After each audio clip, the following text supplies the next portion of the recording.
السلام علیکم، میں ہوں فیصل عزیز خان۔ لیٹر گیٹ یہ کس طرف جا رہا ہے؟ نیشنل سیکیورٹی کمیٹی کا دوسرا اجلاس ہوا، حکومت بدل گئی، وہ مراسلہ کیا حقائق لے کر سامنے آیا؟ ایمبیسڈر اسد مجید صاحب نے جو فرمایا وہ وہی تھا جو عمران خان صاحب نے کہا، یا اس میں کچھ تبدیلی آئی؟ جو پریسٹس جاری ہوئی اس نے تو واضح کر دیا جو پہلا اعلامیہ تھا اسی کو انڈوز کیا گیا ہے۔ اب فرق ہے سازش اور مداخلت میں، اس دونوں کے درمیان کتنا فاصلہ ہے، کیا کہا جائے، کس طرح قوم کو سمجھایا جائے، اگلا راستہ ہے کیا؟ اب ایک اس کا سفارتی جواب ہے کہ کس طرح سے چیزیں آگے بڑھیں گی اور ہوا کیا ہے، دوسرا اس کا ایک عوامی جواب ہے، اور تیسرا اس کا کہ فوج کا اس میں کس طرح فوج اس کے اندر انوالو ہے۔ فوج کے جو سربراہان تھے انہوں نے پہلی بار بھی جب عمران خان صاحب وزیر اعظم تھے اس وقت اس کو سنا اور کیا کہا، اب جب شہباز شریف صاحب وزیر اعظم ہیں دوبارہ کمیٹی کا اجلاس ہوا، سنا اور کیا کہا۔ یہ 3-4 موٹے معاملات ہیں، اس کے بغیر پاکستان آگے نہیں پڑھ پائے گا۔ سیاست بھی رکی ہوئی ہے، عوام بھی انتظار کر رہے ہیں ہونا کیا ہے، لیکن سب سے پہلے اس کو سمجھنے کی ضرورت ہے کہ یہ سفارتی طور پر ہوا کیا ہے۔ اور میرے ساتھ بہت ہی سینئر ڈپلومیٹ سابق خارجہ نجم الدین شیخ صاحب موجود ہیں۔ السلام علیکم ایمبیسڈر صاحب، سیکریٹری صاحب، آپ خیریت سے؟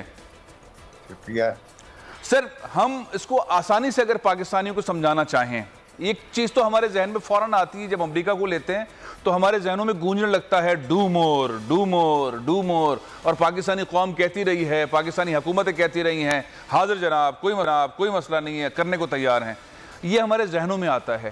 یہ ایک ایسا انوائرمنٹ کھڑا ہوا جب عمران خان صاحب نے کہا کہ میں خوددار ہوں، میں اپنی قوم کو جھکنے نہیں دوں گا، جو ان کا نیریٹیو، ان کے سیاسی نیریٹیو ہے۔ کیا واقعی ہی ڈو مور والا سنیریو ہے، تھریٹ والا، دھمکی والا ہے، یا یہ نارمل بات ہے اور عمران خان صاحب کی شخصیت کی وجہ سے یہ بہت بڑی ہو گئی ہے؟ دیکھیے، اس کو آپ کو صحیح پس منظر میں دیکھنا ہوگا کہ جو چیز آپ سے امریکنوں نے کہی، جو ڈونلڈ لو نے کہی، اور جو ڈونلڈ لو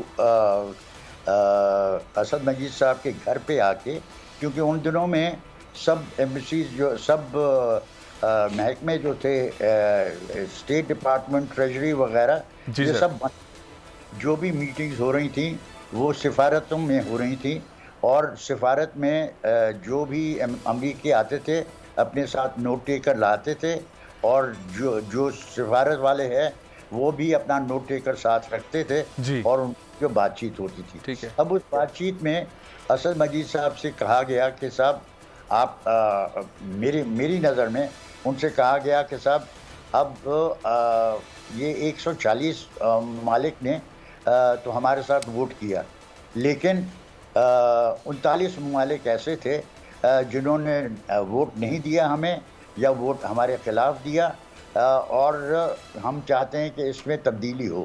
ایک دوسرا کہ یہ جو 39 ممالک تھے، یہ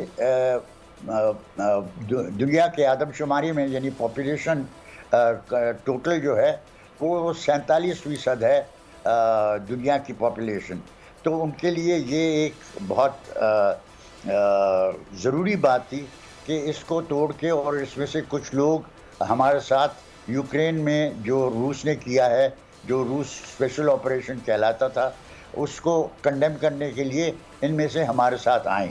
تو وہ جو ڈو مور والا ہے، اس ڈو مور کا اس میں ضرور عکاسی تھی، اور انہوں نے کہا کہ صاحب اگر آپ ہمارے ساتھ نہیں ملیں گے تو there will be consequences۔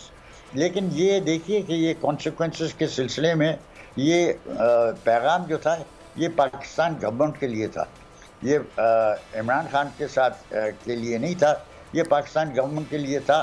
اور مجھے یقین ہے کہ جب اسد مجید صاحب نے یہ رپورٹ کیا تو انہوں نے ایک تار لکھی جس میں انہوں نے لکھا فارن سیکرٹری فرام ایمبیسڈر، اور کہا کہ مجھے یہ پیغام ملا ہے، اس میں دھمکی یہ ہے کہ there will be consequences۔ میں سمجھتا ہوں کہ دوسرے پیراگراف میں انہوں نے لکھا ہوگا کہ صاحب اس قسم کی دھمکی انہوں نے 39 ممالک کو دی ہے۔ چین کو جو دھمکی دی ہے وہ انہوں نے پبلسائز کی ہے، کچھ اور ممالک کی بھی پبلسائز کی ہے، اور ہماری بات کے لیے انہوں نے اس کے علاوہ کچھ نہیں کیا۔ اب سوال یہ ہے کہ کیا انہوں نے کہا کہ صاحب عمران خان کو ہٹانا ضروری ہے. مجھے نہیں لگتا کہ انہوں نے اس قسم کی چیز کہی.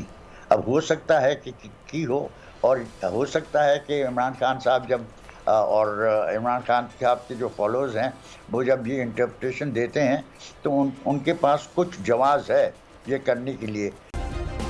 سبسکرائب کریں اور بیل دبائیں تاکہ کوئی خبر رہ نہ جائے.